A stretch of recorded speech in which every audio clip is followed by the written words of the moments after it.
Hi, I'm Mike Frisch, a psychology professor from Baylor University. With me today is Dr. Kenneth C. Land. This project is made possible through the generous support of Baylor University and the International Society for Quality of Life Studies. Dr. Land is a professor of sociology at Duke University. He is a pioneer and preeminent scholar in the fields of mathematical and statistical sociology, criminology, the demography of aging, social indicators, and quality of life studies. Dr. Land, in charting your journey to this zenith of preeminent research that shows no sign of abating, by the way, can you tell me a little bit about your roots in terms of your childhood and where you grew up? Sure. I was born in a little town west of Austin in central Texas. The town's name is Llano, and my family originated there and in the German community of Fredericksburg, product of 1850s immigration to central Texas. I grew up in Llano. I went to school at Texas Lutheran University. Well, let's stay with Llano for a minute. What were your parents like? Did they have any kind of impact, you think, on this career in academia and all this research you've done? My parents had a general respect for education and learning and encouraged us to pursue as much as we could, and encouraged me in particular since I had gifts in that particular direction. So you knew from an early age that you were good in school? Yes, I knew from an early age I was good in school. And tell me what grades you were in, and when that epiphany came upon you or your parents? Oh, I would say by the third or fourth grade. Uh-huh. And so they always encouraged you to get those good grades. Yes, indeed. Did you have any hobbies at that time, or that you can tell us about? Well, all the childhood things were interesting to me, of course, as a child. Playing various sports. Tennis in particular is a sport that I took up in high school and have played ever since. I'm also an avid runner, having gotten into running in 1978 and haven't given it up yet. Okay. How about as a kid? What were your hobbies or interests then? Anything special that comes to mind? Well, in general, playing, as kids do. Nothing in particular, but just playing all sorts of games, and in particular intellectually challenging games such as Monopoly and various card games and things of that sort. Okay. Anything about your parents? You said they supported education. Can you tell me what their personalities were like and what impact that had upon you? My father was very calm parent in general and very rational and critical thinking person. He died when I was 12 years old. My mother lived much longer. She was a very kind and supportive person as well. And so I would say kind and supportive and appreciative of learning. How about work ethic? Was that something you saw in the home or in that community? Sure. Of course, very much an important part of the particular culture they came from, again, which was Germanic immigrants to Central Texas. As one story to illustrate that culture, my grandmother in Fredericksburg, in her older years, when she was in her 80s and 90s, continued to care for the yard in front of her house. Not only by having someone come and mow what needed to be mowed, but in addition to that, sweeping the yard to make sure that it was as tidy as it could be. So with that type of attention to detail and perfection as part of my cultural heritage, you can see that in much of the work that I do. That's great. Now, in terms of your interest in science and social science, when did that begin to emerge? When I went for my college education at Texas Lutheran University in Seguin, Texas, near San Antonio, one of the professors there was a professor of sociology, and he interested me in the field. And I proved to be a good student in that area, and he encouraged me along, and in particular encouraged me to go to graduate school, which I did at the University of Texas at Austin. And were there any particular research projects you were involved with this professor you can tell us about? Or? Yes, at that undergraduate level, during the summer, my professor was working on projects and involved me in them. I don't remember specifics of exactly what we did because it's some time ago, but yes, I worked with him on specific projects during the summers. And tell me more about your school life at Texas Southern. What kind of a school was it? How big was it? Texas Lutheran was relatively small. It was less than 1,000 students, so basically everyone in our classes got to know most everyone else, and professors were personable and accessible and inspiring for educational attainment. So I would, in general, say supportive. Yeah, well, that sounds very ideal. Such a small is beautiful kind of thing. Any other professors that were inspiring to you that you looked up to at the time and thought, well, that might be a nice job or gig for me in the future? One professor in speech education had a particular approach to what she called the upper 10% and their impact on societies over time. And I do remember her particular perspective that the upper 10% of societies often were among the driving forces behind social change and intellectual leadership. And that was impressive for a youth of that age. Yeah, it sounds like some sociology of education or something, perhaps. Well, take us further on then to your decision to go to UT, the University of Texas at Austin. Yes, I went to graduate school there, and after the first... Well, no, tell me how you happened to pick the graduate area and the professor and things like that. Well, Texas is, of course, a big state. It's a nation unto itself in many ways, and so the University of Texas at Austin is considered the preeminent graduate university in the state, and it was a natural to apply there for graduate school. The sociology department there was an up-and-coming department at that time, and so it was a natural place to go to graduate school, and they liked my application and accepted me for graduate studies. So you were seemed very well focused and had quite a life plan for yourself at an early age. And I'm wondering, going back to Texas Southern, did you major in sociology there? Yes, at Texas Lutheran University. I'm sorry, Texas Lutheran. Yeah, I majored in sociology and history at Texas Lutheran, okay. And I got to graduate school at Austin, and I saw that sociology was full of lots of promise and intellectual ferment in the 1960s, and I decided that was the field that I needed to concentrate on. At the same time, in the first year of graduate studies, in the library, ran across a famous Social Science Research Council report, mid-1960s, on the education of social scientists in graduate studies. And through interviews with faculty members at the time, the so-called Sibley report, one of the findings that came through very vividly to me was that many sociologists at that time regretted that they had not had better training in quantitative and statistical methods.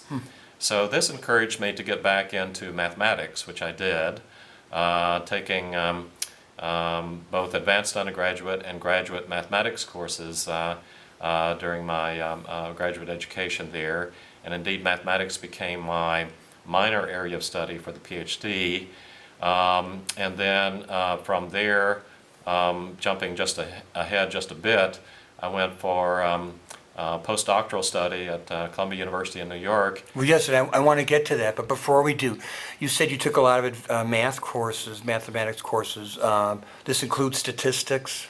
Included probability and statistics, as well as fundamental areas of mathematics like real analysis and abstract algebra, as well as some basic computer programming and computer science courses. Well, it's pretty heady stuff. What made you think you could succeed in those areas?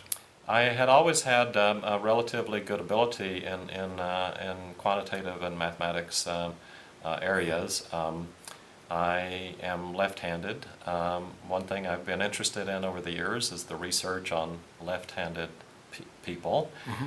And it generally shows that, at least the research on left-handed males, that we have what are called in statistics fat tails on the frequency distributions. Mm-hmm. So if you go into areas like mathematics departments and also music and art departments, you tend to find overrepresentation of left-handed people because with the mixing of the right and left hemispheres of the brain, we have certain gifts in geometric representations and other types of intellectual abilities. But at the same time, many left-handers have a difficult time in a right-handed world. And so if you go into areas of society such as prisons, you also tend to find an overrepresentation of left-handed people. Okay, well, you're on a different tail, I Yeah, guess. fortunately I was in the upper tail of the distributions. And did you have an idea that this might be a very, a much needed and sought-after field? I mean, it's sometimes a rare thing to find gifted social scientists who have a mathematical and statistical bent. Yeah, it became clear to me that that this was a niche that needs to be filled in the social sciences. That is, individuals who have not only good social science backgrounds but also quantitative, mathematical, and statistical abilities to be creative. And so again, between that in terms of personal ability and the impact of the Sibley report, I resolved never to, during my career, reach an area of quantitative reasoning or methods that I couldn't understand with sufficient study. And so again, that was the reason for doing fundamental studies in mathematics and probability and statistics, so that I would have a really good background in these areas and could understand virtually anything in those areas with sufficient study, as well as to some extent be creative in applications and development of such models for the social sciences. When did you decide you wanted to be a professor? During my undergraduate years at Texas Lutheran, it occurred to me this was an attractive career. The life of the mind is a never-ending life of challenges and intellectual stimulation, and I like that. Were there any other careers you fancied or thought about, either as a young person or at Texas Lutheran?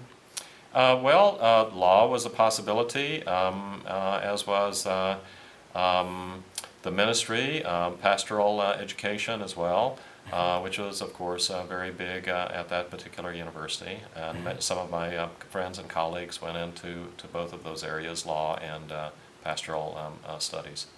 Any other majors that you considered besides sociology? No, I pretty much from the freshman year on decided, again because of the impact of a particular professor there, that this was an area that was attractive to me, and I would major in that area. Well, that's terrific, and I think you've inspired many since then yourself, and hopefully with this oral history will continue to do that. So who excited you the most at UT Austin, and who did you hitch your star to, so to speak, as a major professor? Well, Daniel Price, who was a social statistician in the Department of Sociology at that time, was the chair of my dissertation committee. I took courses from him, and he was supportive of my graduate studies. To some extent, I was considered somewhat different from the other graduate students because of the concentration in mathematical and quantitative training. as a sort of humorous story. As I went in to defend my dissertation, one of the committee members quipped to another committee member, "Gee, I hope Ken doesn't ask us any questions we can't answer." That's very, I was just thinking, there's a lot of professors that are going to be uncomfortable. So you certainly did find a niche. Can you tell me what your thesis and dissertation research was about? Sure. The title of the dissertation was, quote, "Explorations in Mathematical Sociology." And it was a series of chapters on developing mathematical and statistical models of various social phenomena. One, for example, was on mathematical formalization of Emil Durkheim, his famous theory of division of labor in society. I formalized the model in terms of differential equations and applied those equations to empirical data on the division of labor and its trends over time in American society. And another chapter applied a path analysis model to migration. And so the dissertation was essentially a group of about 4 or 5 such chapters that were literally on the point of being able to take them pretty much as standalone chapters and submit them to journals for publication once the dissertation was approved. Well, it sounds very groundbreaking. Had anyone done this before, like with Durkheim's theory, try to put it in terms of a mathematical model? No, up to that date they had not. Indeed, about a decade ago there was a publication of a similar sort of model in one of our journals, and I pointed out to the author by email at the time that my publication had appeared in 1970. And I bet he was really happy to hear from you. he apologized and said, actually, mine was better than his. That's pretty terrific. And who gave you this idea of trying to develop mathematical models for existing theories in sociology? Well, there were 2 pillars, eminent scholars in mathematical sociology in the 1950s and 60s. One of them was Herbert Simon at Carnegie Mellon University, who had a book entitled Models of Man, which included several of his papers as chapters on modeling various aspects of social and economic and political phenomena. And it was truly inspirational to read those chapters, and that provoked many ideas on my part. How'd you get a hold of that book? I ran across it during graduate studies at Austin, and Was it assigned to you, or you just happened? no, I happened to see reference to it in the literature, and so I bought a copy and read it. Another pillar at that time, pioneer in mathematical sociology, James S. Coleman at Johns Hopkins University at that time. His famous book, published in 1964, Introduction to Mathematical Sociology, actually inspired a whole generation of young graduate students who became mathematical sociologists for subsequent decades. And he also came to the University of Texas at Austin and gave a talk at that time while I was in graduate studies, so I got to meet James, and very down-to-earth sort of fellow, and just brilliant and very inspirational. And your advisor was giving you leeway to do something that was highly innovative and unusual, it sounds like, because this was not his type of research. Is that correct? That's correct. So, again, you were kind of a trailblazer. You didn't have an advisor that could lead you by the hand. Where did you get that kind of independent spirit from, you think? Good question. I'd always been a student from childhood on who enjoyed reading and thinking on my own, and so that continued in graduate studies and, of course, throughout my career. And the challenge, of course, in the life of the mind is to continually be creative and to churn ideas and use them in various ways that are creative and interesting. So were you willing to be a nonconformist in that regard, or take risks in that regard, would you say, compared to some other students at the time? Yes, yes, I was. So where do you get the nonconformist thing of not doing things exactly in a cookie cutter mode? Good question. I'm not sure. Just maybe that's the part of the independence of growing up in Texas, the frontier culture. A person should be able to stand on their own and be self-reliant. And certainly you picked a profession that has some autonomy built into it, I suppose. Yes. You've told me about the people who inspired you. Can you tell me more about the findings of your dissertation and how you got from there, say, to your first job? Well, again, a dissertation on developing mathematical and statistical models of various social phenomena. Again, chapters were publishable pretty much as papers, and I got into that process pretty quickly after the dissertation was approved. It turned out that at that time, in the 1960s, there was in the U.S. a so-called social indicators movement. The movement was one of the core ideas was that at least as of the mid-1960s, about the only good measures of what was happening in American society were economic measures, economic indicators, if you will. And the social indicators movement said, you know, there are lots of stuff going on in society besides economics. And leaders of that movement in the 60s were people like Raymond Bower at MIT and Eleanor Sheldon at the Russell Sage Foundation in New York City. Well, it turned out that Eleanor was looking for a staff person to work with her on her social indicators project. And she knew my dissertation advisor, Daniel Price, both of them having been in graduate studies at the University of North Carolina at Chapel Hill. And she asked Daniel if he knew of anyone who would be a good prospect to work with her on social indicators work. Daniel said, well, Ken happens to be going to Columbia University on a Social Science Research Council postdoctoral fellowship to study mathematical statistics. So why don't you see if you can hook up with him? Well, we did hook up, and for 4 years, from 1969 to 1973, I was a staff member at the Russell Sage Foundation, in addition to being a postdoctoral fellow and then lecturer at Columbia University. Very impressive. Now, can you, just to back up for a minute, the past president of the International Society for Quality of Life Studies, Valerie Moeller, as well as Dr. Alex Michaelos have hailed your work in fleshing out a theory of social indicators, defining it. For our listeners, can you give us your definition of social indicators and how that may have changed or broadened?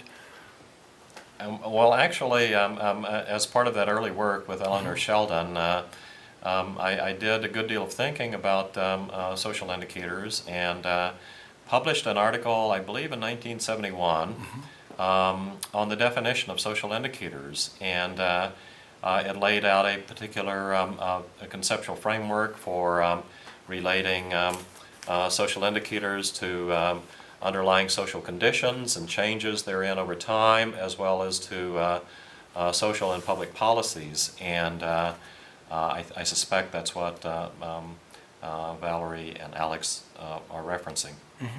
Well, I wonder if you could just flesh out a little bit more this concept of nations that have always been interested in looking at economic progress and growth, and you're trying to look at a different side of the coin. It sounds like you're trying to look at the quality of life of the individual citizens. Did you see that as a measure of progress in civilization, or why did you care about that? Yeah, the social indicators movement of the 1960s had several different dimensions. One of them was the idea very much fostered by Mansur Olson, who was an economist at the University of Maryland and the principal author of a famous a government report entitled Toward a Social Report, appearing in 1969 on the last day of the President Johnson's administration.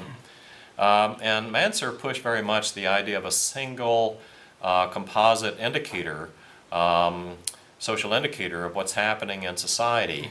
Eleanor Sheldon, on the other hand, and others felt that the database was not there, and that the big emphasis should be put on developing databases for monitoring social conditions and social changes in society over time. And this, that last emphasis, developing the database, became dominant during the 1970s. And what we saw was the establishment in the federal government of a number of really important and crucial surveys and databases that continue to the present day. Well, before we get to that, first of all, it seems like very propitious that your advisor would know this person at the Russell Sage Foundation, and then you got into this area of social indicators, which is looking at it sounds like sort of the quality of life that individuals have. I'm wondering how much of that movement was a reflection of the 60s or even the politics at the time. Didn't Lyndon Johnson talk about improving quality of life for American citizens? And I don't know if it was the context of the Great Society program, but was that in the air as well?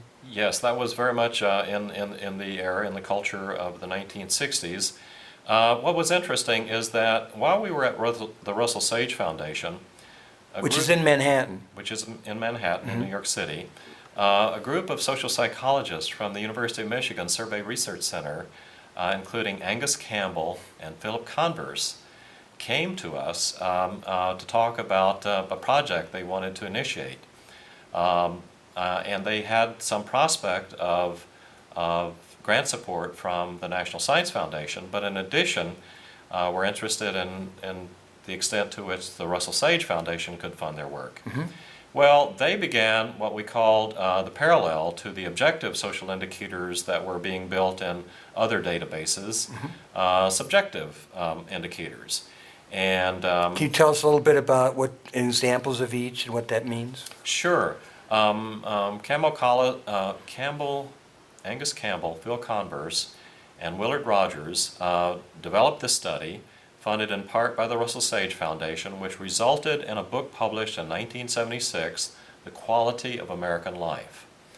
And again, their approach was to emphasize the subjective well-being aspects of social conditions. And by that you mean the individual happiness of citizens? As measured by such outcome variables as happiness and life satisfaction, adjustment to life, satisfaction with life. And are you basically satisfied with your life? Would that be? Yes, okay. Exactly.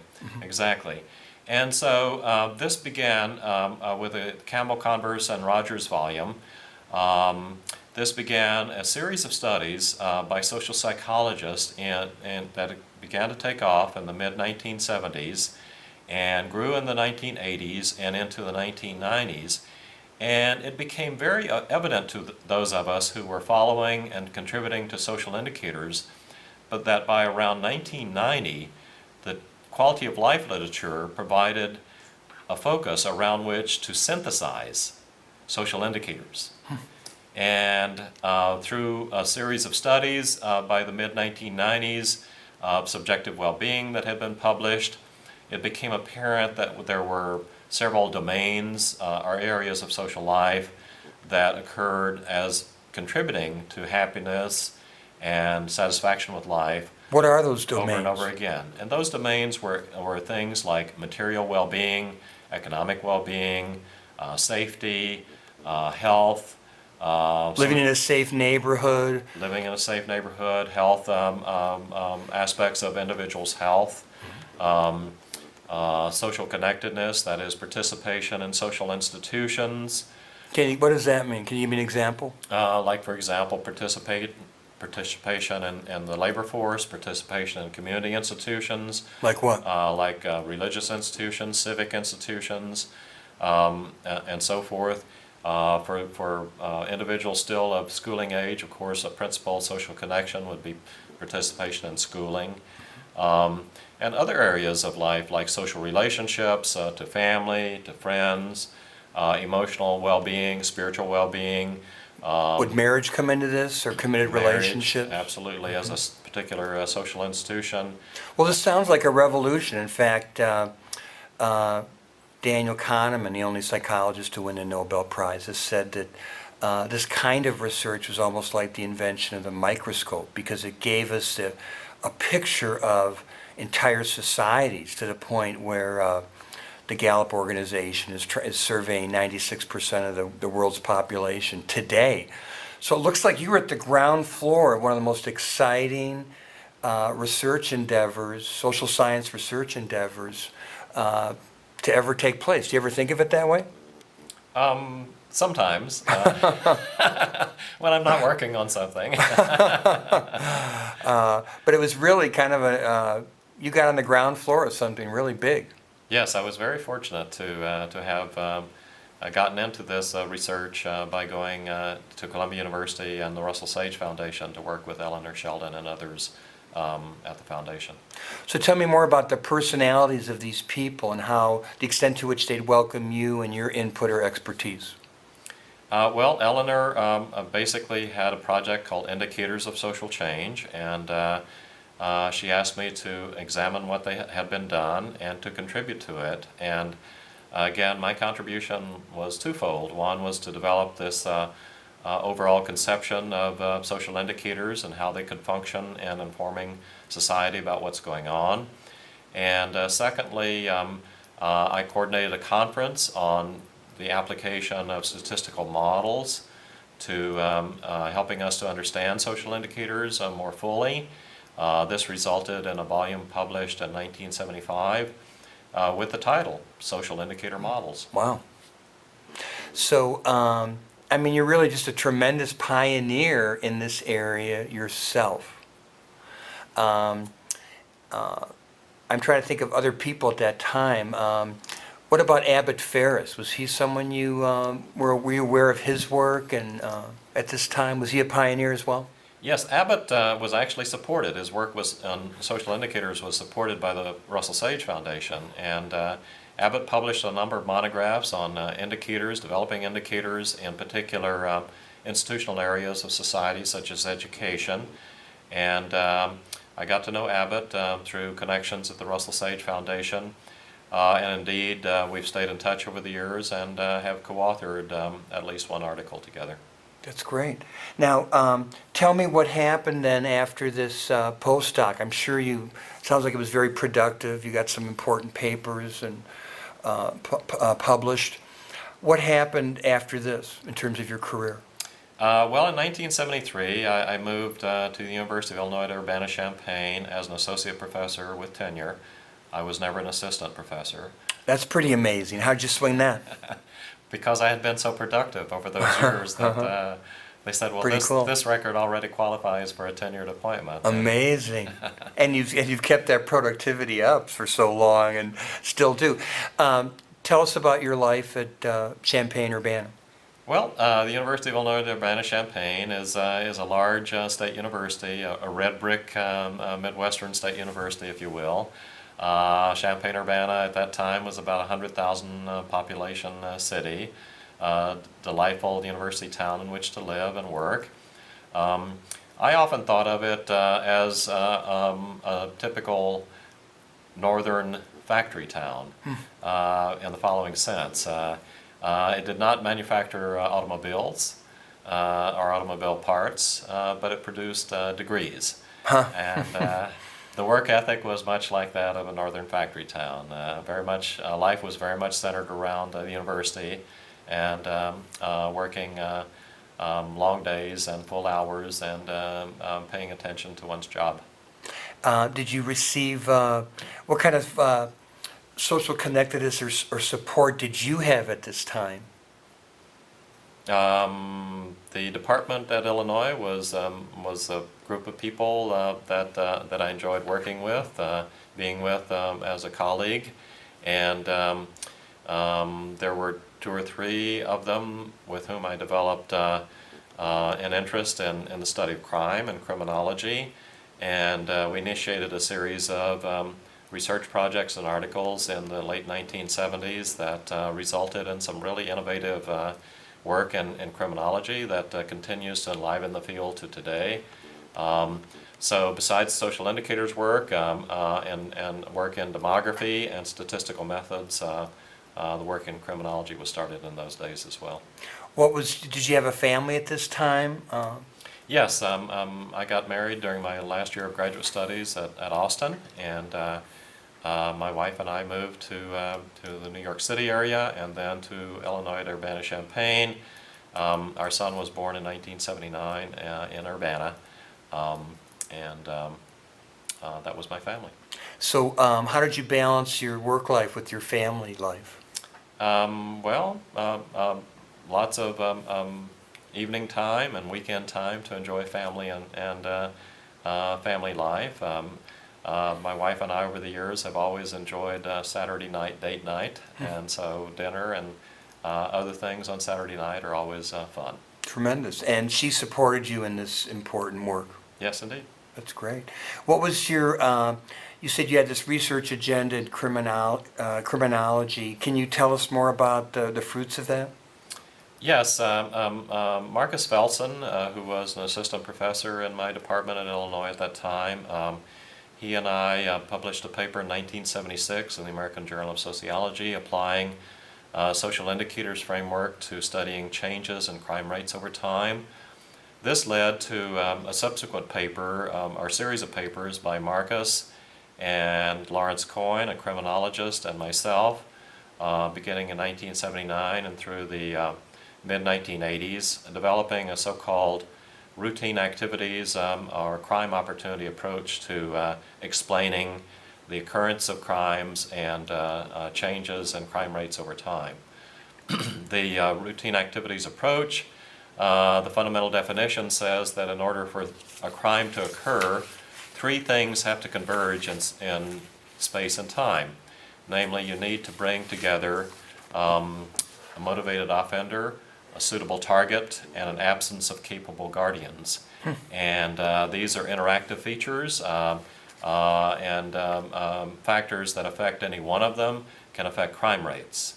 And this is, again, a fundamental conceptual innovation that continues to be very much part of criminology today. Exciting. And this is what you call, refer to as your criminal opportunity theory. Yes. In the very important book of that name. Can you tell me about any other research that you pursued at Illinois at this time? Well, continuing with social indicators work, in 1976 I was asked to become a member of the advisory board of the Social Science Research Council, it's a long title, Social Science Research Council Center for Coordination of Research on Social Indicators. This was a center funded by the National Science Foundation from about 1974 to the early 1980s in Washington, D.C., and it coordinated the impact of social science concepts and ideas on the federal statistical establishment. And the advisory board met 3 times a year, typically in Washington, D.C., and included a group of prominent social indicators people at that time, many of them more senior than me. And so I became a member of that committee in 1976 and participated until the early 1980s. This center helped to foster the development of a number of federal statistical indicator series that continue to today. For example, the National Crime Victimization Survey, which is conducted annually by the Bureau of the Census, surveys households and provides individual respondent data on the extent of criminal victimization in American society. That's a distinct and separate data source from the police reports that are compiled by the FBI and reported in the annual Uniform Crime Reports, which are often filtered. They require reporting, first of all, by a citizen or police officer, and then they require good statistical reporting all the way up to the FBI.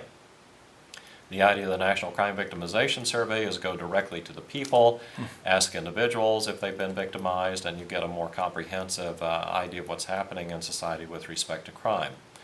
Another very significant data series started in the mid-1970s is the so-called National Assessment of Educational Progress, which provides annual tests, standardized form, good sample structures for measuring the educational attainments of American students, 9-year-olds, 13-year-olds, and 17-year-olds, roughly the 3rd grade, the 8th grade, and the 11th grade in American school systems around the country, and is the best data series available for measuring whether kids are doing as well today as they did in previous decades on mathematics and verbal performance and scientific knowledge.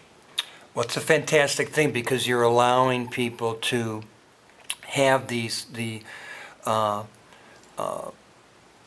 statistically sound, valid measures of social outcomes that can really influence their work.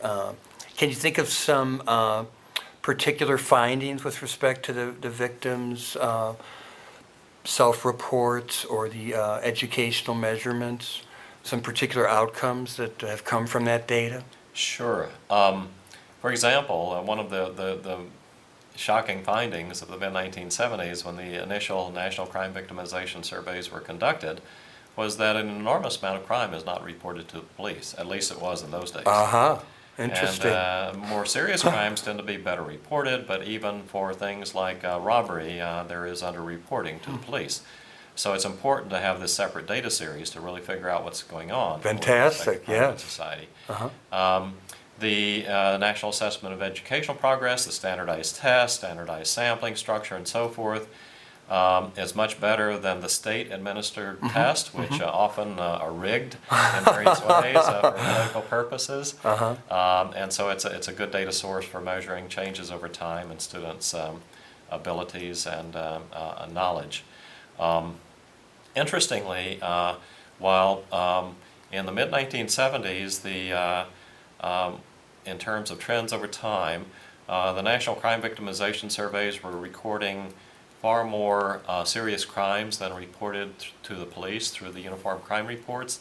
Actually, as a measure of changes in generations and changes over time, the two data series crossed over in the early 2000s. Oh, really? And so became isomorphic in their reporting? And so, in fact, since the early 2000s, the Uniform Crime Reports in certain crime categories are showing more crimes reported to the police and recorded by the FBI and compiled into the Uniform Crime Reports than we're picking up in the National Crime Victimization Surveys.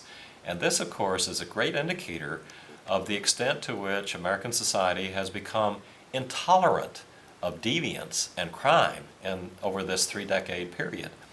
So that today's parents and today's adults and even today's teenagers are much more likely to report crimes to the police, and they're recorded in the Uniform Crime Reports than in previous decades.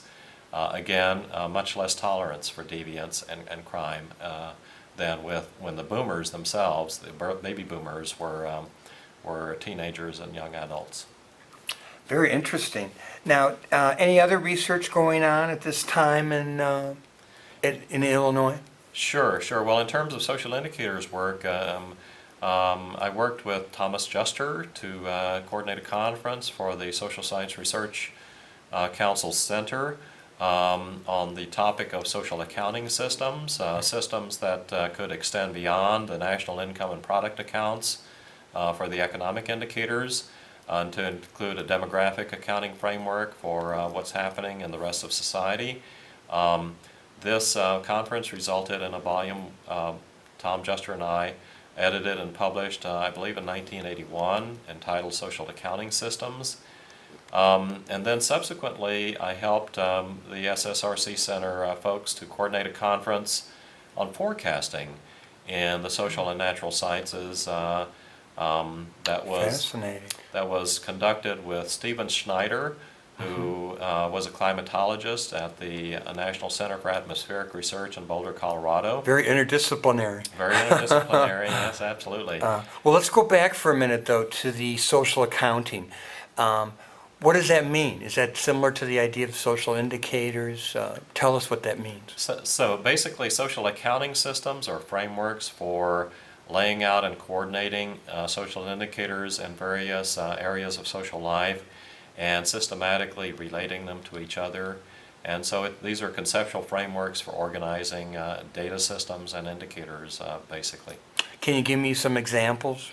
Sure. For example, Specific examples? yeah, we can follow the flow of the population across time, not only across age categories, but among categories of educational attainment, categories of union formation, marriage formation, and dissolution, childbearing, and so forth to the end of life. And to organize the data series in a framework that allows us to connect these various areas of social life to each other is an important way of looking at social indicators. Yes, you're really providing a lot of important data for us to have. Any interesting findings from that work over time? Those frameworks have been embodied in various social reports that have appeared by the federal government over the years. And Well, speaking of the area of relationships and childbearing, anything you've seen there that's caught your attention in particular? Again, the frameworks themselves basically have enlivened research and have resulted in a number of specific reports. Off the top of my head, I can't identify a particular one, but there are Okay. many that have appeared over the years that build upon these frameworks. Well, it's wonderful that you had these. Now, moving on then, what happened at Illinois to lead you to change institutions? Well, I was promoted there to full professor in 1976, and the University of Texas at Austin had always stayed in touch with me, and they asked me around 1980 if I would be interested in returning to Austin, which I did in 1981. And it was it's home territory, so it was fun to go back to Austin for a few years. And I was on the faculty there in sociology at Austin and in the Population Research Center from 1981 to 1985. At that point, Duke University was looking for a new chair of sociology, and my name came up, and they interviewed me and made me an offer I couldn't refuse. Tell us about your years at UT and your research emphasis. Well, the years there, again, continued social indicators work with the forecasting conference and the resulting volume, Forecasting in the Social and Natural Sciences, an edited volume of papers presented at the conference that laid out common problems of forecasting that occur across the disciplines. I did a lot of demography work in those days on demographic accounting systems, and I had developed with Robert Schoen at the University of Illinois at Urbana-Champaign a generalization of life table models to so-called multi-state life table models that allow for status transitions among living states, as well as, of course, to the dead state. Eventually, we all die, unfortunately. But we generalized the life table model, and while I was at Austin, I applied the multi-state life table models to develop papers that were published on voting status life tables for voting in presidential elections. And that was kind of an innovative thing, or hadn't been done? Innovative, had not been done at that point. Can you tell us more about a specific example of that, and a little bit about what a life table is for those non-sociologists out there? Well, of course, the life table is a fundamental mechanism for organizing data on mortality rates into indicators of life expectancy, average number of years to be lived at birth or any subsequent age and beyond. That's the fundamental basic life table. A multi-state life table allows, again, for disaggregation of the living status into various specific statuses. For example, in voting life tables, either voted in the last presidential election or did not. And so we were able to calculate the average number of presidential elections individuals would be expected to vote in, given their age, their gender, and their race. And we found, for example, that women are expected to vote in about one additional presidential election than men are. But when you take into account mortality differences, that basically accounts for the difference. And a number of other interesting Because they findings. live longer. Because women live longer than men, yes. Have the politicians gotten hold of any of this information and used it? Yes, in fact, when I moved over here to Duke University, a member of our faculty in political science, David Price, launched his first campaign for Congress, and he was elected congressperson from the Durham and surrounding area district. And when David learned of this particular paper, he had a staff member call me and ask for a copy. So there was some interest on how this could inform election campaigns. Tell me about your research at Duke. Research at Duke continued development of statistical models and methods, continued work in criminology, continued work in social indicators, and demography. In particular here at Duke, we've had, the faculty here has had a fundamental interest in aging, and so it became a natural for me to work with others on various topics in demography of aging. The aging of the American population, and of course many national populations around the world, is fundamental trend that's been documented over the decades, and there are many intriguing problems and analyses that come out of that fundamental population aging trend. Is there something that particularly grabbed your attention that you could tell us something about results with respect to the demography of aging in the United States or other countries you've studied? Sure. One of the fundamental areas we've studied here at Duke is disability-free life expectancy, again using the multi-state life table approach that I and others developed. One can disaggregate the population into various levels of disability and at each age, and then compute life expectancy and various statuses. So you can compute expected number of years to be lived at any age and beyond in non-disabled statuses versus disabled statuses. And this, of course, has become very important in demography of aging and planning for long-term care facilities and other aspects of Medicare and health in the older ages. Very important.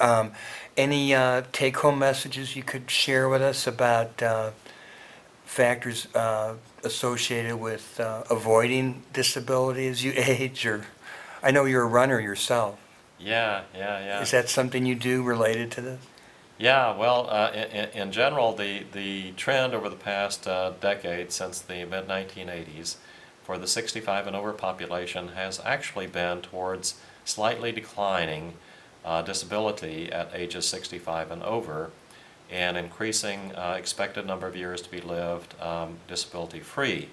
Now, the counter trend that, of course, is we as demographers and much of society is focused on is the impact of increasing obesity among the baby boomers, and the extent to which this will negatively impact the disability-free years for the baby boomer birth cohorts as they age into the older ages. But in general, the findings that we have studied are similar to those of numerous other studies with respect to the disability-free statuses that point to healthy lifestyles, including diet and exercise, and similar factors that reduce the risk of various levels of disability. I wondered in that regard, the importance of relationships or avocations. It reminds me of one of your interests is music. Can you tell us about that? Well, I'm just a consumer of music. Well, that's an important, engaging hobby or occupation for me. What kind of music do you listen to? I like both classical and rock. That's great. And what kind of rock? Well, of course, being a product of the 60s, the Beatles and the Stones were very prominent in my cohorts. And more recently, some of the big names have been groups like the Eagles. Uh-huh. Well, that's really cool. I think that's something we may share. I've got about 4,000 of those oldies songs on my iPod. Maybe we can do some legal file sharing sometime about that. Okay. What else in terms of your research at Duke are you particularly proud of or can tell us about?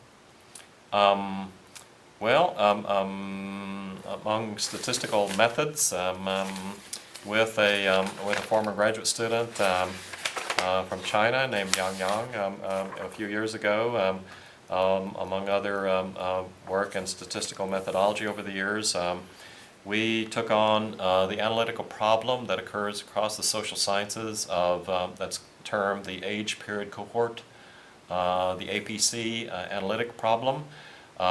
Interestingly, Mike, since you come out of psychology, it's the deviant discipline.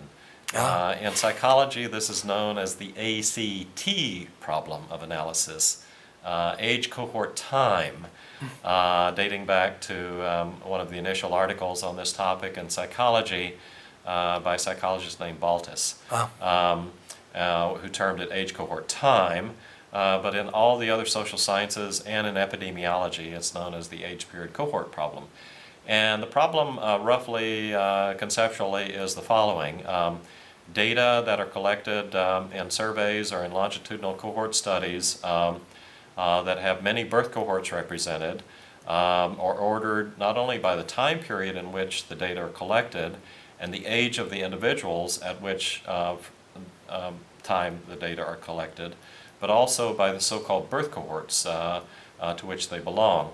Now, Are these like generational things? They relate to generational things.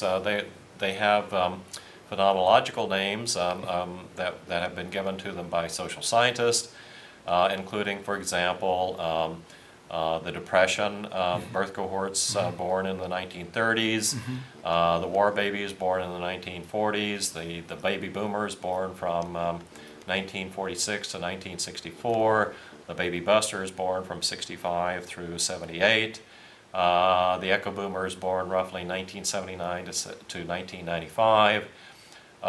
In the popular literature, the busters were labeled the Generation X by a couple of popular social scientists, social scientists who wrote a popular book entitled Generation X, and basically what they had done is they counted the number of generations in American society since the Declaration of Independence, and they calculated that up to the mid-1970s to be 10. They labeled the babies born in the late 1960s and 1970s Generation X after the Roman numeral X for 10, and it stuck in the popular journalistic literature. The echo boomers then became Generation Y, and the most recent birth cohorts born since 1995 are now termed Generation Z. Poor kids. I don't know what will come after Z, but we'll see. But in any case, it's a fundamental analytical problem to separate out the impact of individuals' age from the time period in which data are collected, surveys are taken, and so forth, and the birth cohorts to which they belong. And this problem has animated much methodological research literature in the social sciences and epidemiology and biostatistics over the decades since the 1960s and 70s. I stayed away from it for many years because I didn't have any particular unique ideas for approaching it. But in the early 2000s, I began to think about the problem again. And I had a graduate student named Yang Yang from China who wanted to work on some interesting topics in modeling, and she was willing to study for a master's in statistics as well as a PhD in demography and sociology. So she had good analytical background and abilities, and we developed several papers that have contributed to breaking through the analytical problem of age period cohort analysis. We will. Sounds like a can of worms. Did you ever think about avoiding this completely? Well, that's What attracted you to it? That's what I did for about 3 decades. As I sort of saw the war overhead. It's like being in a foxhole and watching the missiles flying back and forth, one side versus another. And I just kept my head down during those years, and again, until I had an idea on something that could be done that perhaps would solve some problems. And that's what Young and I have done. Well, bringing up Young, it's you seem to, in talking to other graduate students, you seem to have a very much a hands-on mentor-type approach to being people's major professor, and it seems very impressive to me that Young got this position at the University of Chicago, and is she tenured yet or on the road pretty well? It's on the road. And I guess, is there a particular philosophy you use? Because I hear about you taking very few students, having them right across the hall, and I know many professors that want students as far away as possible. Is there something about your approach that leads to this kind of success? Well, when I find a very bright graduate student who's willing to work hard, I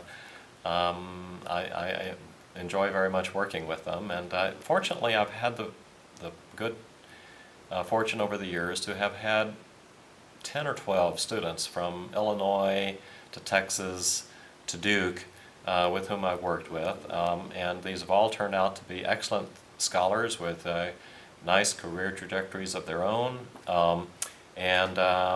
It's one of the most rewarding things about being in higher education is having had that type of impact on a small number of very intelligent, very productive, delightful people to work with. Well, we haven't talked about that aspect of being a professor and an academic. So this is something you genuinely enjoy. Absolutely. This is one of the most rewarding things about being a professor.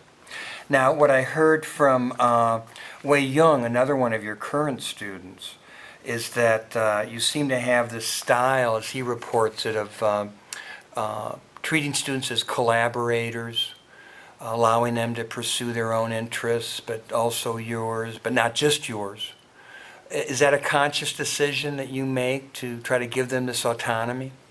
Sure. I want them to develop ideas, and I help them with those ideas, as well as when they work for me on projects and so forth, and we develop research papers out of those projects. I give them credit as co-authors for the work that they've done. Now let me back up just a moment and give you a little cultural background to my approach to graduate students. Yes. When I was chair of this department, and I came to Duke in 1986 as chair of the department, I was chair for 11 and a half years, 3 terms. Initial Wow. Initial 5-year appointment. You're a glutton for punishment. Initial 5-year appointment, and then 3-year appointments after that.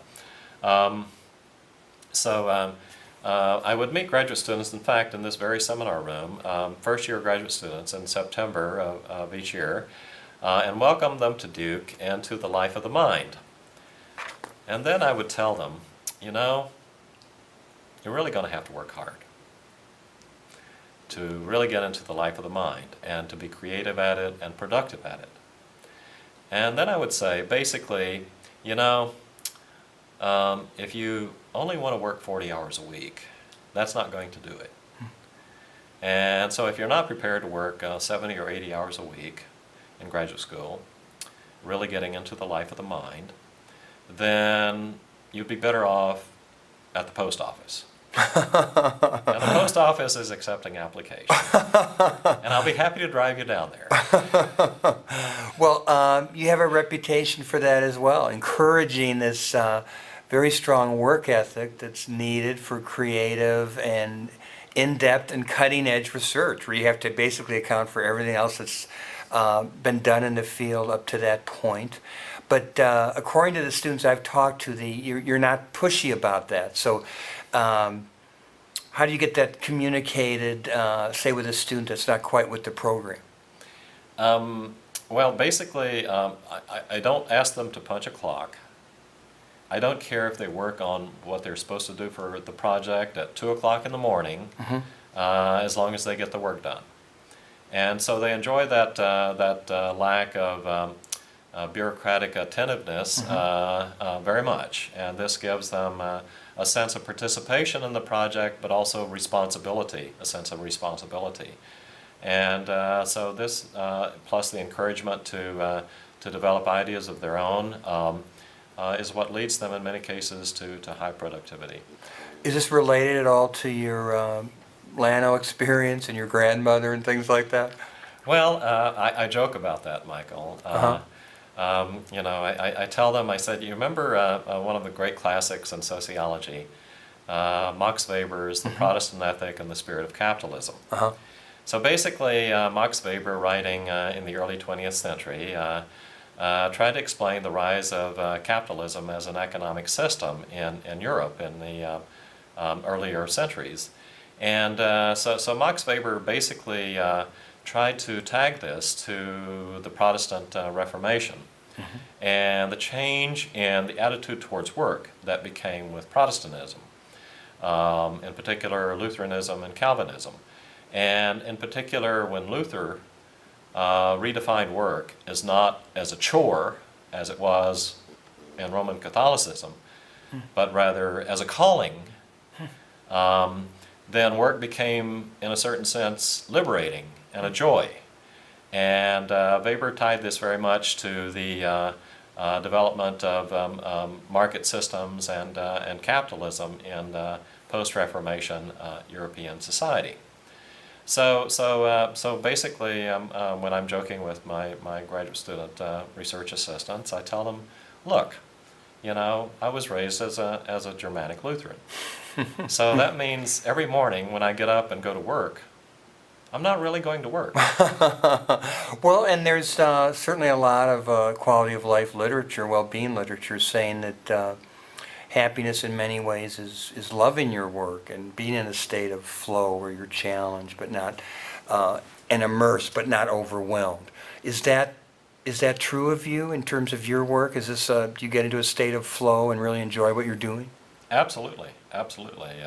Stimulating the mind. This is what the life of the mind is all about. So stimulating the mind, reading what other people are doing, going to conferences and finding out what they're doing, listening to their work, their presentations, and absorbing all of that and letting it mull around in your own mind. And you know, the apocryphal story about having the stroke of genius while you're taking a shower in the morning, it turns out not all that. It's happened to you? Correct. Were you listening to the Beatles too at the time? Sometimes, yes. Okay. And I guess also some of the research I'm familiar with suggests that there's more of that view in Asian countries now, that work, it seems like in America, we want to, work is something we do to get money to avoid working, as opposed to a place of fulfillment, which is more of an impression, I think, in Asia, China, Korea. Is that your understanding, or do you see a change in your students that way? Yes, in fact, of course, this Protestant ethic that Max Weber documented and heralded in Europe, he later went on in subsequent volumes to study Confucianism and work ethics in China and in Asian cultures. And the ethic is there to some extent. It's embodied in the nature of traditional rice farming in China, for example, where the tenant structure of the landowners is different from that in Europe. In Europe, basically in the feudal system, so whatever the peasant produced, the feudal landlord took a percentage share, whereas in the Chinese rice culture system, the landowners took a basic fee each year, fixed fee, and so this encouraged work and productivity, because anything beyond the fixed fee, the tenant farmer was able to retain, and leads to the origin, for example, of the aphorism in Chinese culture, quote unquote, any man, or today you would say any person, who rises and works every day from dawn until dark, 360 days a year, cannot fail to make their family wealthy. This aphorism is again found in Chinese and other Asian cultures, and very much a similar work ethic to what you find in Protestantism. And the 5 days off, what is that for? Do you know that part of it? I don't know curious. that part. Okay. Maybe they were. The culture said you could take a few days off each year. Any other research at Duke that you can tell us about that, in terms of your? Well, I don't know if we've gotten into. I guess we've talked a little bit about the demography of aging. Can you tell us about your this fascinating area of childhood indicators of well-being, or the childhood index you've been developing? Sure. The origin of this project, which has been going on now since 1998, is the following. The Foundation for Child Development, a private foundation in New York City, took note of the fact that by the mid-1990s, the social indicators movement of the 1960s and 70s had succeeded in creating dozens, if not hundreds, of indicator series that measured some aspect of what's happening to children in American society, child well-being indicators in one fashion or another. But there was no systematic way, at least at that point, of organizing the indicators into any type of composite or summary indicator or index that would tell us, well, are kids really better off than they were in previous years? Or are they worse off? And so the president of the new president of the Foundation for Child Development at that time, Ruby Takanishi, approached a former president of the Foundation for Child Development, Bert Brim, who actually had been the president of the Russell Sage Foundation when I was at the Russell Sage Foundation in the early 1970s.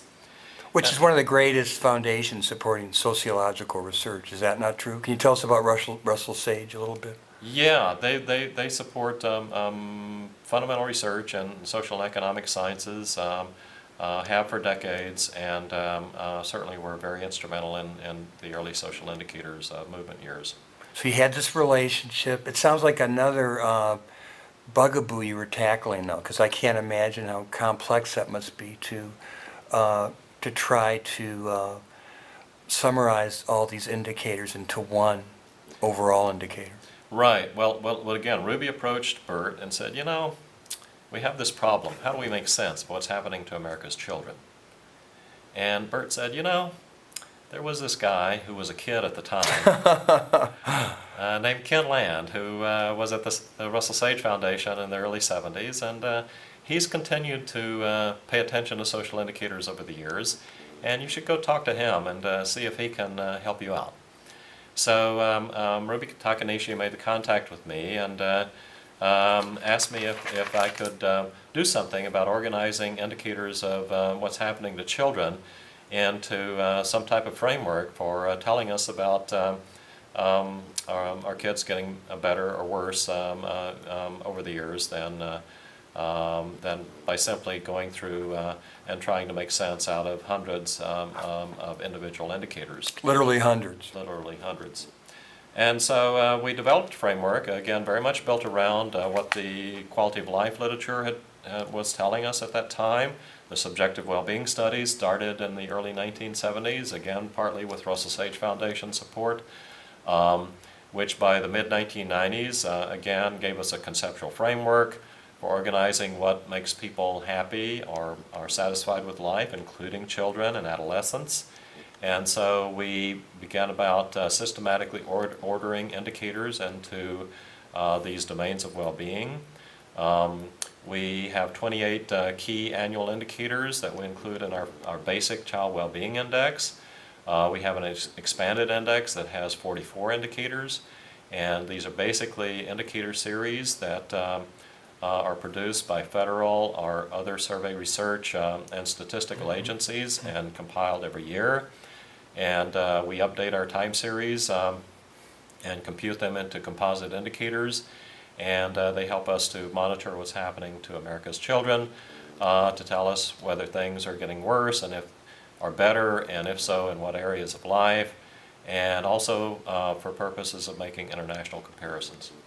Can you tell us about the report card, so to speak, of American children and youth compared to children in other countries, say other Western countries, and even the less economically developed countries? Yeah. Well, we've done some of that. In particular, in our report last year, we did some international comparisons of the U.S. with other Anglophone, that is English-speaking countries, including the United Kingdom, Canada, Australia, and New Zealand. We had 19 indicators that were similar across all of these countries that we could compare. Fantastic. Yeah, and organize them by our conceptual framework based on the subjective well-being research literature. And so we compared the 19 indicators, the domain summary indices, and the composites across all the indicators. The U.S. comes out right in the middle between Australia and Canada on the upper side, and the UK and New Zealand on the lower side. So even with So we're not doing that great, even though we're not doing that great, but we're not doing that badly compared with other Anglophone countries. But going back to your idea of social indicators, we may have more economic growth or gross national product than some of these other Western countries. But that doesn't mean that in terms of psychosocial wealth, if you will, as Ed Diener talks about, the quality of life of our children and perhaps others is not necessarily isomorphic with that economic indicator. We're not doing as well. Yeah, sure. One thing that's very clear from the social indicators research literature and message over the years is that material well-being is not the only area of life that's important. And this comes through in our Child Well-Being Index studies as well. And we wouldn't know that if it weren't for your pioneering work and others in social indicators. Right, exactly. Now, interestingly, Mike, one validation study that we've done with our CWI, Child Wellbeing Index, composite index, is we look at the trends over time using the base year 1975 and computing the index for each annual year up to 2007, 2008, and projecting for the most recent year when necessary. And as a validation of the CWI, we have compared the trend in the CWI with the only continuous time series of data on subjective well-being on America's children that's available over these decades. And that is from the Monitoring the Future study, conducted annually by the Survey Research Center at the University of Michigan, again, one of those data series initiated by the social indicators movement in the 1970s, available since 1975, in which of high school seniors, the study, which originally was called the High School Senior Study, but became the Monitoring the Future study in the early 1990s when they added 8th graders and 10th graders as well. Good systematic samples of these kids around the country every year, and again, since 1975, has included an overall satisfaction with life question for high school seniors.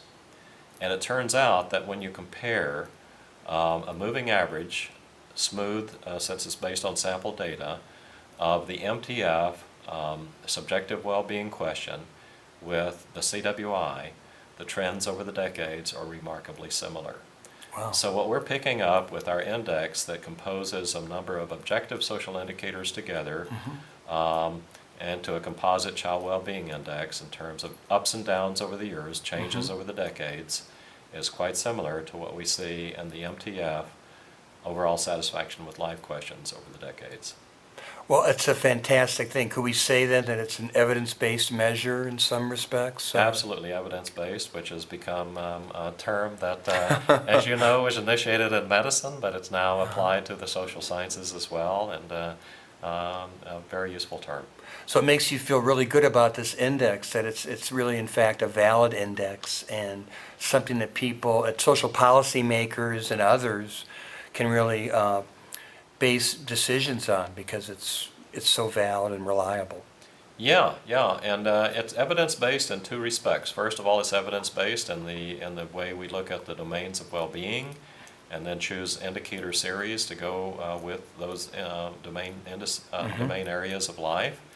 And then secondly, of course, it's evidence-based in terms of being based on real data. So both conceptually and and in terms of computation, it's based on evidence. It's not based on some arcane individual's arcane particular perspective on the good life. Yes, so it's not some philosopher sitting by the fire in his smoking jacket. This is my stereotype, with a pipe or cigar. And it really brings up the fact that evidence-based can be applied, the term, not only to treatments and interventions, but also assessments, indicators, and theories, conceptual models, which is something you've pioneered also in your illustrious career. Any other research at Duke you want to tell us about, or? Well, the most recent line of research that I point out to you just appeared in the November 2009 issue of the journal Criminology, takes on the deterrence effect of the death penalty literature. And this is work that it's bringing you back home to Texas, so to speak. Yes, it is. Now, my very weak understanding of this is that you have, and this is so important to science, but you're replicating some of the work that economists have done, where they're actually putting a number to the number of people who don't commit homicide per everyone who's executed. And that the number, you find a deterrent factor much less, that something on the order of 7 is now down to an order of 2 or even less. Is that correct? That's correct. So let me give you a little background here. So this is a topic that's been around at least for 50 years in the social sciences. Sociologists, criminologists have studied it for decades. It's been enlivened since the 1970s also by economists. Gary Becker, the Nobel Prize-winning economist at the University of Chicago, in the early 1970s applied price theory to many aspects of social life, including crime, he and his students. And basically, the application of price theory suggests that as the price of some particular social behavior goes up, you should see less of that behavior. So that individuals should respond rationally to the cost or the price of various social behaviors. And so the idea was that with respect to crime, if you raise the price of crime sufficiently, in particular by executing individuals, you will get less crime. And so this, with Becker's student, Isaac Ehrlich, enlivened the field in the 1970s. Ehrlich's dissertation was published, and Ehrlich claimed to have found that an execution, a single execution, saves on average 8 lives in the United States. And this led to a round of criticism of Ehrlich's work and a National Academy of Sciences panel that looked at the topic and concluded that that it probably wasn't the case that you save so many lives with an execution. And so the topic kind of, among economists, simmered down for a number of years. But in the, around the year 2000, late 1990s, early 2000s, we began to see the topic enlivened again by economists because the database had expanded. And so we now have, since the 1970s at least, annual time series data on homicides or homicide rates for the 50 U.S. states, and we have numerous data series on those states, demographics and socioeconomic factors and so forth. And so, and the development of statistical methodology across the decades as well, in particular so-called panel models, pooled time series cross-section models. Which is your forte, I mean. Yes, it's an area in which I've done some work. And so the idea is basically you pool cross sections of observations on the 50 states on the number of executions that have occurred and the homicides, number of homicides, or the homicide rates for each of those years. And so you pool the data for each year across 50 states of the cross section across 20 or 25 years. And now you can get as many as 30 years since the mid-1970s, since executions were allowed by the Supreme Court in the U.S. again. And so the model is to use this panel research design statistical model to control for a number of characteristics of the states, and then to look at the impact of executions on homicides or homicide rates. Some of these studies have suggested more than what Ehrlich found in terms of number of lives saved by an execution. One of the studies suggested 19, for example. Wow. Another one suggested as many as 150. Wow. And to other social scientists and criminologists in particular, these seem a bit on the high side, shall we say. And after these studies were published, began a new round of criticism of the studies. And one of the papers published in 2005 by a friend of mine, also a social statistician, Richard Burke, looked at the databases used by these studies, and in particular at the number of, quote, state years, that is the number of states per year, where there were 6 or more executions. And it turns out it's a small percentage of the total number of state years in the panel research designs. And if you leave out those state years, there's no effect of executions on homicides. If you put them in under some model specifications, yes, you do find a reduction in the homicide rate or number of homicides in subsequent years. A deterrence effect, if you will. Well, where are those state years? They're all in Texas. Texas has used... Your home state. Yes, Texas has used executions far more than any other state in the post-Supreme Court decision era. And so what we did in the article that just appeared is we work with a friend who's at Sam Houston State University in Huntsville, Texas, which is, of course, the location of the state prison where the executions are done. And he got access to not annual time series data on executions and homicides, but monthly time series data.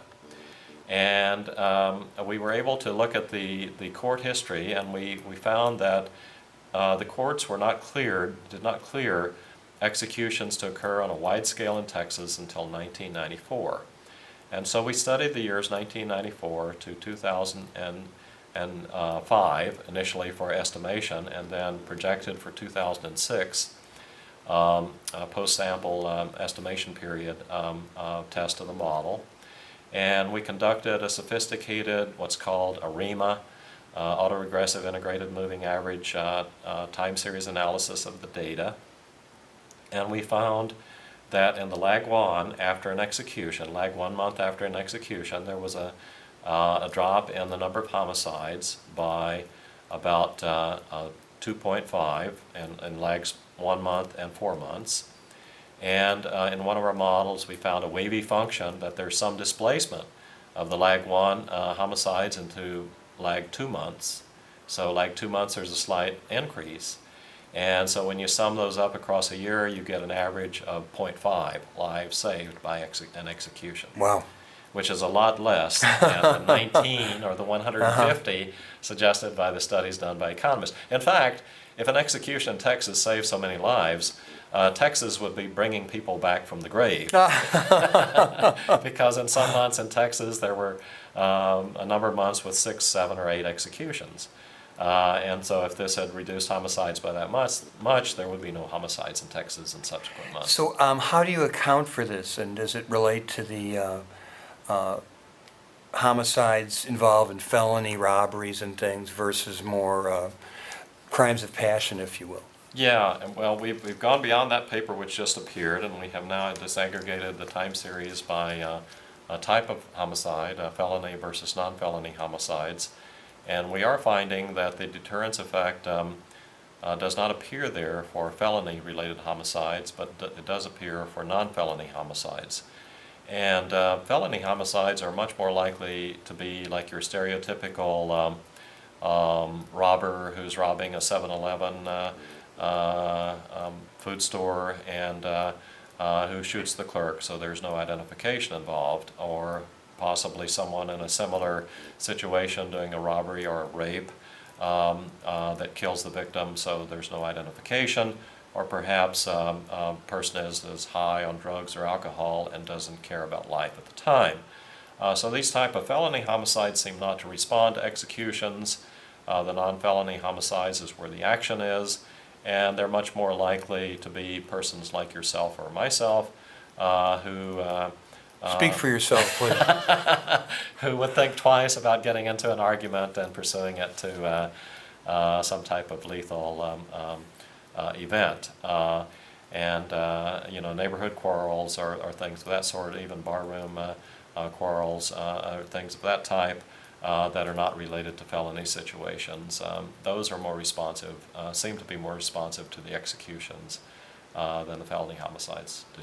So if you were advising social policy makers, the legislature, or governor of Texas, what would you say based on your research? Well, our research can be used both by advocates for the death penalty and for those who oppose it. Okay. If only a small number of lives are saved by an execution, and you factor in the millions of dollars of cost it takes to prosecute someone for the death penalty, with all of the appeals and so forth that are subsequent to that, it's often in the millions of dollars, and it might be cost effective just to put them away in prison for life. So you can use our results to argue for that. I suppose those who believe in the death penalty and think it should be used as a public policy could also use our results to say that, well, if you're going to do executions, then you should do them like Texas does, namely on a large scale and frequent scale. Well, this is one of the beauties of your work, is that you do assemble and display data in a somewhat dispassionate way, such that you don't have an axe to grind, it seems, in some of this work. Is that true? Yeah, we're searching for truth. Okay. To the extent that we can find it.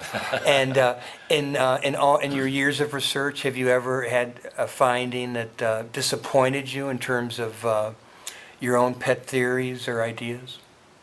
Not really. I tend sometimes to be surprised by some of our findings. For example, in the Child Wellbeing Index project a few years ago, we studied trends separately for males and females, for boys and girls. And we found, and indeed we published a paper on this topic in the journal Social Indicators Research, that suggested across the decades from 1975 into the early 2000s, girls had benefited in terms of improvements in well-being more than boys.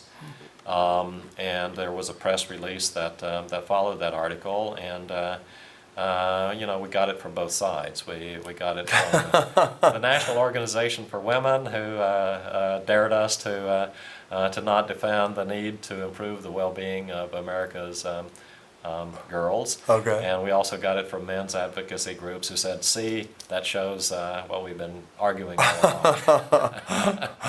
And what was your conclusion from all this back and forth parrying? Did you come out with a particular opinion yourself? Well, my conclusion is that you have to be very cautious in talking to reporters. Yeah.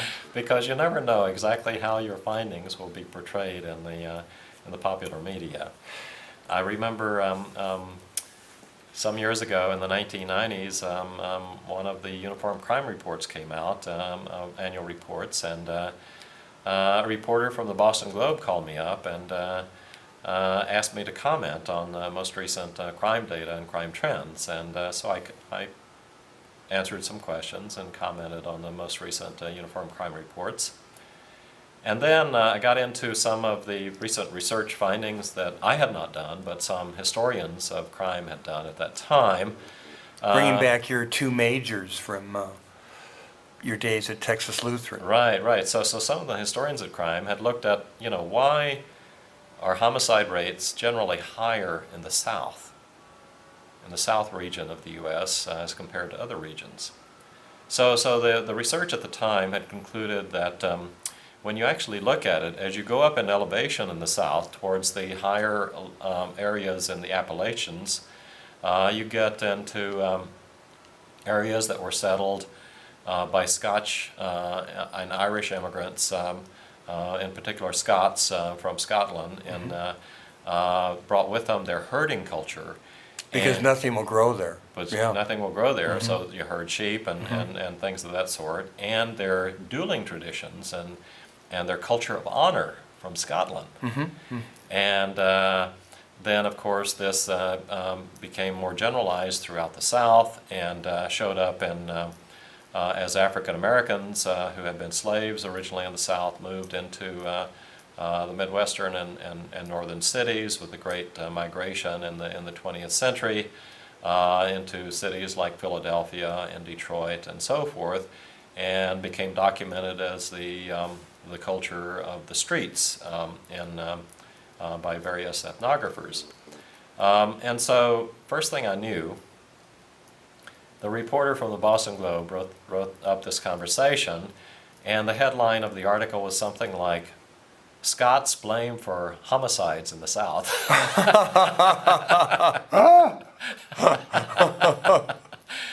And so the next thing I knew, I had a telephone call from a reporter at the London Times asking me to comment on this. And at that point I said simply, please don't involve me in the quarrels between the Highlanders and the Lowlanders. And So when they say lies, damn lies, and statistics, it really has to do more with the interpreters of statistics, if you will.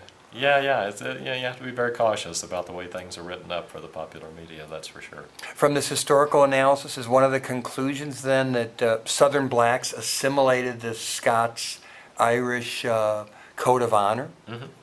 Which is, how ironic is that, and tragic in a way. Wow, Yeah. that's amazing. Yeah.